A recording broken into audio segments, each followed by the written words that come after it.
মধ্যপ্রাচ্যের বুকে যেন নেমে এসেছে এক চরম আতঙ্ক। শনিবারের সকালে ইসরায়েল ও যুক্তরাষ্ট্রের আকস্মিক যৌথ হামলায় কেঁপে উঠেছে পুরো ইরান। চারদিকে এখন একটাই গভীর প্রশ্ন, সর্বোচ্চ ধর্মীয় নেতা আয়াতুল্লাহ আলী খামেনি কি সত্যি বেঁচে আছেন? ইসরায়েলি সংবাদ মাধ্যম চ্যানেল 12 বিশ্বকে স্তব্ধ করে দিয়ে দাবি করেছিল এই ধ্বংসাত্মক হামলায় খামেনি প্রাণ হারিয়েছেন। পরিস্থিতি যখন নিয়ন্ত্রণের বাইরে, ঠিক তখনই নীরবতা ভেঙেছে ইরান। পররাষ্ট্রমন্ত্রী আব্বাস আরগাচি মার্কিন সংবাদ মাধ্যম এনবিসি নিউজকে দৃঢ়তার সাথে জানিয়েছেন খামেনি এখনও বেঁচে আছেন। তিনি নিশ্চিত করে জানিয়েছেন উচ্চপদস্থ সব কর্মকর্তা সুরক্ষিত আছেন এবং পরিস্থিতি তাদের সম্পূর্ণ নিয়ন্ত্রণে আছে। তবে এই স্বস্তির আড়ালে লুকিয়ে আছে এক ভয়ঙ্কর সত্য। আরগাচি নিজেই স্বীকার করতে বাধ্য হয়েছেন এই ভয়াবহ হামলায় তাদের অন্তত দুজন শীর্ষ কমান্ডার প্রাণ হারিয়েছেন।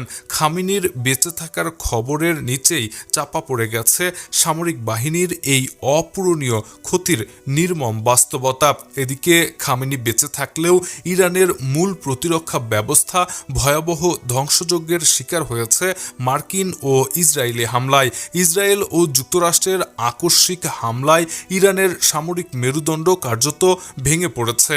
আন্তর্জাতিক বার্তা সংস্থা রয়টার্স তাদের বিশ্বস্ত সূত্রের মাধ্যমে এক বিস্ফোরক তথ্য সামনে এনেছে। তারা নিশ্চিত করে জানিয়েছে শনিবার সকালে হামলার শুরুতেই ইসলামী বিপ্লবী গার্ডের প্রধান জেনারেল মোহাম্মদ পাকপোর এবং প্রতিরক্ষা মন্ত্রী আমির নাসির জাহেদ প্রাণ হারিয়েছেন।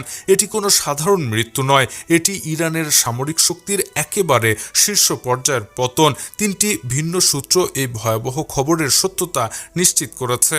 হামলার প্রথম মুহূর্তেই এই দুই শীর্ষ নেতার মৃত্যু প্রমাণ করে তাদের আত্মরক্ষার আর কোনো সুযোগ দেওয়া হয়নি। একই সঙ্গে প্রতিরক্ষা মন্ত্রী এবং সবচেয়ে ক্ষমতাধর বাহিনীর প্রধানের নিহত হওয়া ইরানের জাতীয় নিরাপত্তার জন্য এক ভয়াবহ বিপর্যয়। পুরো মধ্যপ্রাচ্যের পরিস্থিতি এখন এক বৃহত্তর যুদ্ধের দ্বারপ্রান্তে এসে দাঁড়িয়েছে। Shahriar Alam, EBD news.